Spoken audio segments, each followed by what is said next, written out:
अस्सलाम वालेकुम and good morning. कैसे हैं मेरे सब दोस्त? ठीक हैं। जैसा कि हम सब ने देखा कि पाकिस्तान इस वर्ल्ड कप के अंदर जो है ना बुरी तरह शिकस्त खा रहा है और बहुत बुरे हालात हैं टीम के इस वक्त। और इसका जो है ना एक बहुत ही अहम फैक्टर जो सामने आया है ना, वो ये आया कि जितनी भी टॉप मैनेजमेंट जिसमें ये इंज़मामुल हक चीफ सेलेक्टर हैं और जितने हमारे जो टॉप प्लेयर्स हैं, जैसे ये सबसे पहले हमारे कैप्टन बाबर आजम साहब हैं, उसके बाद मोहम्मद रिजवान हैं, शाहीन अफरीदी हैं, शादाब खान हैं, ये जितने बड़े प्लेयर्स हैं ना, और ये हमारे चीफ सेलेक्टर जो इंज़मामुल हक साहब हैं, इनकी स्टोरी सामने आई है। और ये स्टोरी मैं कहता हूँ कि जिसने भी प्रोवाइड की है, ये बड़ी हद तक 80% तक ये स्टोरी बिल्कुल दुरुस्त लग रही है। क्यों?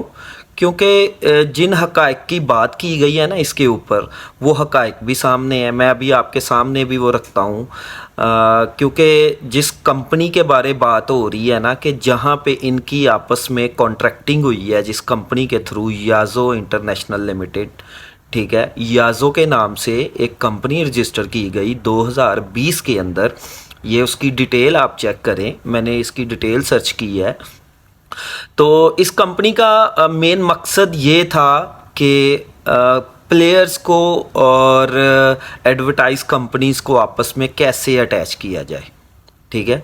और इसमें क्या होगा कि जो प्लेयर इनके साथ साइन करेगा, वो इस चीज़ की भी श्योरिटी हासिल कर लेगा कि वो टीम में खेलेगा और उसके कॉन्ट्रैक्ट्स भी एडवर्टाइजिंग कंपनीज़ के साथ होने लग जाएंगे।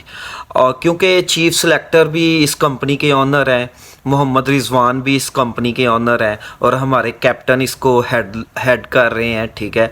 तो ज़ाहिरी बात है कि जो लोग इनकी बात मान के चलेंगे, वो लोग जो है ना आगे टीम में खेलेंगे, ठीक है। अब क्या होता है, एडवर्टाइजिंग कंपनीज़ को ये लोग कह देते हैं कि हमारे ये वाले प्लेयर जो है ना आपके साथ कॉन्ट्रैक्ट करेंगे, और कॉन्ट्रैक्ट होने के बाद क्या है कि 30% कॉन्ट्रैक्ट का कंपनी को प्लेयर ने पे करना है मंथली, ठीक है, 30%। और उसके बाद फिर जब एडवर्टाइजिंग कंपनीज़ को श्योरिटी हो जानी है कि भाई जब हमारे चीफ सेलेक्टर साहब, कैप्टन साहब और बाकी टॉप प्लेयर्स कह रहे हैं कि ये प्लेयर अंदर होंगे टीम में, तो फिर उनकी एड्स लगाने के लिए कॉन्ट्रैक्ट भी उन्हीं प्लेयर्स के साथ किया जाता है, ठीक है। तो फिर क्या होता है कि जो उनकी एडवर्टाइजिंग होती है उस पर डॉलर्स के अंदर जो है ना इसकी कॉन्ट्रैक्टिंग होती है, जो एक अमाउंट तय पाती है वो होती है, और उसके बाद फिर ये इसका काम स्टार्ट होता है। तो ज़ाहिरी बात है कि जब चीफ सेलेक्टर की कंपनी ने कॉन्ट्रैक्ट किया है, तो वो कभी भी नहीं चाहेगा कि भाई मेरा कॉन्ट्रैक्ट किसी के साथ ख़राब हो, ठीक है। तो वो उन्हीं प्लेयर्स को अंदर लेके जाएगा। तो ये चेहरा इनका बेनकाब हुआ है, ये चेहरा इनका बेनकाब किया है। जिन्होंने भी किया है मिलके, ये बहुत ही अच्छा काम किया है, ताकि पाकिस्तानी अवाम को पता चलना चाहिए। यहाँ पाकिस्तानी इमोशंस लेके बैठे होते हैं कि भाई आज हमारी टीम अच्छा परफॉर्म करेगी, हमारे प्लेयर्स अच्छा खेलेंगे, लेकिन कैसे यार, जब वो टीम ही एक जो है ना लालच की बुनियाद पे बनाई गई हो, तो वो टीम आगे जाके कैसे आप अच्छा परफॉर्म उससे कह सकते हैं कि वो करेगी, ठीक है। तो क्या है जी, ये जो याज़ो इंटरनेशनल है, इसमें जो इनके मेन ऑनर्स हैं वो 3 हैं, ठीक है। एक तो ये हैं इंज़मामुल हक साहब हैं, ठीक है, हमारे चीफ सेलेक्टर। इनको ज़रूरत ही क्या है इस तरह की कंपनीज बनाने की, ठीक है। मतलब इनसे ये क्वेश्चन होना चाहिए, ये वापस आते हैं, अगर गए हुए हैं साथ टीम के, वापस आते हैं, तो इनसे क्वेश्चन होना चाहिए कि भाई ये टीम, आप टीम चला रहे हो, चीफ सेलेक्टर हो, और आप ये थर्ड कंपनीज क्यों इसके साथ रन कर रहे हैं? मतलब क्या मकसद है इन कंपनीज का? और 2020 के अंदर ये कंपनी बनी है, यानी इंज़मामुल हक जब चीफ सेलेक्टर बने हैं उसके आगे पीछे ये कंपनी बनाई गई है, ठीक है। और उसके बाद रिजवान, मोहम्मद रिजवान से पूछा जाए कि आप एक कौमी इंटरनेशनल टीम के प्लेयर हो और आप इस कंपनी के ओनर क्यों बन गए हो, जो इस तरह का वर्क कर रही है कि वो प्लेयर्स को मैनेज कर रही है बाहर से बैठ के। और सबसे बड़ी बात है, इस कंपनी का ऑफिस भी इंग्लैंड में बनाया गया है, पाकिस्तान में भी नहीं बनाया गया, ताकि इनसे कोई पूछ ना सके, इनकी कंपनी को कोई जो है ना टारगेट ना कर सके। तो इनका दिमाग देखें कहाँ तक चल रहा है। तो मोहम्मद रिजवान से भी पूछा जाना चाहिए। और एक तीसरे हैं वो उनका भी ये मैं डिटेल शेयर कर रहा हूँ, वो आप चेक कर सकते हैं, ठीक है। तो ये Yajo international company actually players को मैनेज कर रही है, ठीक है। और जो प्लेयर्स इनके साथ कॉन्ट्रैक्ट करेंगे वही प्लेयर्स देखना टीम में जाएंगे, ठीक हो गया। यानी काफ़ी प्लेयर्स ने इनके साथ कॉन्ट्रैक्ट किया है और वो टीम में खेल रहे हैं। हसन अली जिनकी जगह ही नहीं थी बनती, वो भी इनके साथ कॉन्ट्रैक्ट कर चुके हैं और वो टीम में खेल रहे हैं, ठीक है। इमाद वसीम जैसे प्लेयर जिन्होंने कॉन्ट्रैक्ट साइन नहीं किया वो टीम से बाहर हैं, जिनका हक बनता था। टॉप स्पिनर हैं, ऑलराउंडर है, मतलब स्पिनर भी हैं, बैट्समैन भी हैं, और जो है ना एक अच्छा जो है दे सकते हैं फीडबैक इसको अपनी टीम को, ठीक है। तो उन प्लेयर्स को जो है ना ये बाहर रखा गया है। क्यों? क्योंकि हमारी वो कंपनी के साथ कॉन्ट्रैक्ट नहीं था हुआ। तो खुदा के लिए यार, पाकिस्तान आगे ही देखे महंगाई के दौर से गुजर रहा है, आगे लोग पिसे हुए हैं, और अगर एक खुशी का लम्हा इन चीज़ों से इनको कौम को मिलता है तो वो भी आप लोग उनसे छीन रहे हो। मतलब इतना लालच, इतने ऊंचे दर्जे का लालच मैं सोच नहीं था सकता। अब ये कल के लड़के हैं, ये बाबर, रिजवान, शादाब, और ये आज देखें ये एक टॉप लेवल की फिक्सिंग है जो हो रही है, और हमें बिल्कुल भी अंदाज़ा नहीं था। ये तो कुछ खबरें सुनी हैं और फिर हमें पता चला है कि वाकई ये चीज़ जो है ना हो रही है।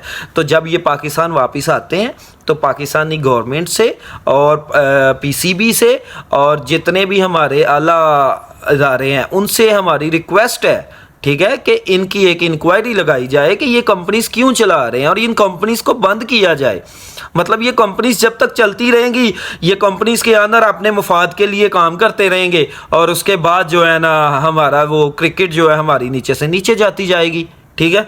लेकिन ये है कि इस वर्ल्ड कप में जाने से पहले हमारी टीम की परफॉर्मेंस को देखते हुए बड़ी बड़ी टीम्स के पुराने प्लेयर्स भी ये कमेंट्स दे रहे थे कि इस दफ़ा पाकिस्तान के बहुत चांसेस हैं कि वो वर्ल्ड कप खेलेगा, ठीक है।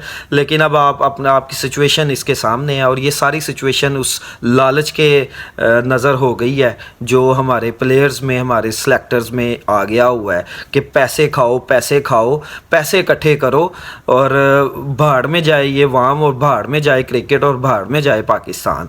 तो खुदा के लिए जितने भी आला इदारे हैं उनसे हमारी रिक्वेस्ट है कि काइंडली इन लोगों से क्वेश्चन किया जाए और इनसे पूछा जाए कि ये कंपनीज ये इन्होंने क्यों रन की हैं, और इनको परमिशन कैसे, मतलब परमिशन क्या करना है कि अब ये कंपनीज बनाई ही पाकिस्तान से बाहर गई हैं, पाकिस्तान से तो परमिशन ली नहीं गई होगी, ठीक है। तो इनसे ये सारा क्वेश्चन किए जाए, इनकी इंक्वायरी हो, और अगर ये जुम्मेवार हैं इस चीज़ के कि क्रिकेट में पाकिस्तान की पोजीशन बहुत डाउन हो गई है इनकी वजह से, तो इन प्लेयर्स को इबरत का निशान बनाया जाए। हमें नहीं चाहिए इस तरह का बाबर, हमें नहीं चाहिए इस तरह का रिजवान, हमें नहीं चाहिए इस तरह का शाहीन और इस तरह का चीफ सेलेक्टर इंजमामुल हक या शादाब, ठीक है, जिन्होंने हमारी पाकिस्तान की इज्जत को जो है ना मट्टी में रौंदना है अपने लालच के लिए, ठीक है। तो बाकी अगर कोई गलत वर्ड मुझसे निकला है तो मुझे लाजमी करेक्शन करिएगा। तो अपने कमेंट से लाजमी बताइएगा कि क्या ये चीज़ ठीक है, इनकी इंक्वायरी होनी चाहिए या नहीं होनी चाहिए, ठीक है। और इस कंपनी का भी इनसे क्वेश्चन होना चाहिए कि इस तरह की पता नहीं और बेशुमार कितनी कंपनीज इन्होंने रन की होंगी, तो इनका भी एक ट्रायल होना चाहिए और इनके सारे ये एसेट्स जो है ना इनको सामने लाया जाए। ओके जी, मिलते हैं किसी नेक्स्ट वीडियो में, तब तक के लिए अस्सलाम वालेकुम, अल्लाह हाफिज़।